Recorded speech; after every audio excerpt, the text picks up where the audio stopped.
A lo largo de este video veremos las consecuencias en el Producto Interno Bruto y en el desempleo que el COVID-19 tuvo en El Salvador. También veremos la política fiscal que ejecutó el gobierno para mitigar los daños de la pandemia.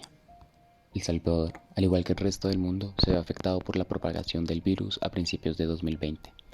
En marzo de este año, el gobierno salvadoreño tomó medidas drásticas para contener la propagación del COVID-19. Se implementaron medidas de cuarentena y distanciamiento social, y se suspendieron actividades no esenciales, incluyendo el cierre de fronteras y la restricción de viajes internacionales. Estas decisiones, aunque necesarias para proteger la salud de la población, tuvieron un impacto significativo en la economía de El Salvador. El país depende en gran medida del turismo, que se vio severamente afectado por las restricciones de viaje y el cierre de fronteras.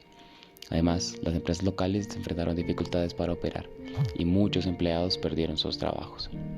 El gobierno salvadoreño implementó programas de ayuda económica y estímulos para mitigar los efectos negativos de la pandemia, pero aún así, las consecuencias económicas fueron notables. Con base a los datos arrojados por el Banco Mundial y la OCDE, el crecimiento del PIB desde el 2010 en El Salvador oscilaba entre el 2% y el 4% aproximadamente. Debido a la pandemia del COVID-19, hubo una caída del 8,2%, la caída más fuerte del PIB en El Salvador desde 1983. Sin embargo, en el año 2021, el PIB creció un 10,3% y el año pasado, 2022, el crecimiento se moderó con un crecimiento del 2,8%. Se espera que en el 2023 se alcance una media del 2,3% y a mediado plazo que converja al 2,1% por encima de las medias históricas, gracias al consumo privado, la inversión pública y el turismo. Como se puede ver, el desempleo en el 2019 fue del 6,3% y geográficamente tiene muchas diferencias.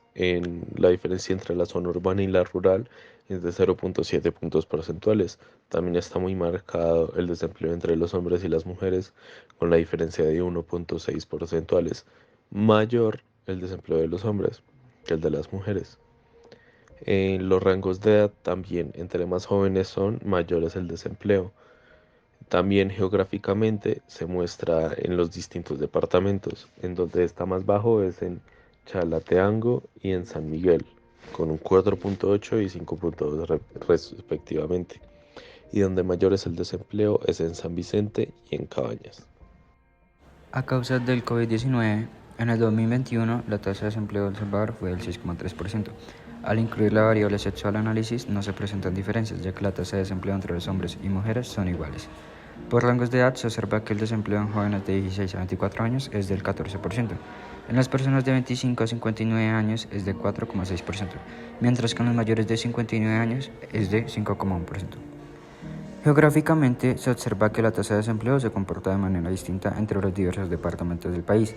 Por ejemplo, los dos departamentos con la tasa de desempleo más baja son Usulután 4,4% y Cuscatlán 5,2%, mientras que los departamentos con mayor tasa de desempleo son Chalatenango 7,7% y Ahuchapán 7,2%. En el marco de la emergencia por el COVID-19 en El Salvador, el gobierno tomó medidas que se divulgaron a través de las leyes o decretos legislativos que abordaremos a continuación. La primera, el Decreto Legislativo 598 del 20 de marzo de 2020, promulgó la Ley sobre modalidad de pago del impuesto sobre la renta de pequeños contribuyentes, turismo, energía eléctrica, servicios de televisión, internet y telefonía, y sobre la contribución especial para la promoción del turismo, que incluía la exoneración a empresas turísticas de la contribución especial para la promoción del turismo por 3 meses. Además, una prórroga para la declaración del impuesto sobre la renta del ejercicio 2019 hasta mayo de 2020, cuando el impuesto por pagar sea igual o menor a $25,000. La segunda medida fue el Decreto Legislativo 603, emitido también el 20 de marzo de 2020, que simplifica el proceso de donación de bienes por parte de empresas reguladas. Estos bienes estarían destinados a ser donados al Gobierno de la República, consejos municipales, instituciones públicas y privadas sin fines de lucro, de carácter humanitario o educativo u otros servicios a la comunidad. La tercera medida consistió en adoptar el arancel cero a la importación de alimentos y productos básicos de limpieza, entre otros. Mediante el decreto legislativo 604 fue modificado este arancel centroamericano de importación únicamente para El Salvador, reduciendo a cero los códigos arancelarios de productos como la harina de maíz, harina de trigo y frijol. La última medida a mencionar es la Ley Transitoria para facilitar el cumplimiento voluntario de obligaciones tributarias. Se emitió mediante el Decreto Legislativo 643 del 14 de mayo de 2020 y buscó aliviar las obligaciones fiscales de los contribuyentes durante la pandemia y brindarles opciones y facilidades para cumplir con sus responsabilidades tributarias.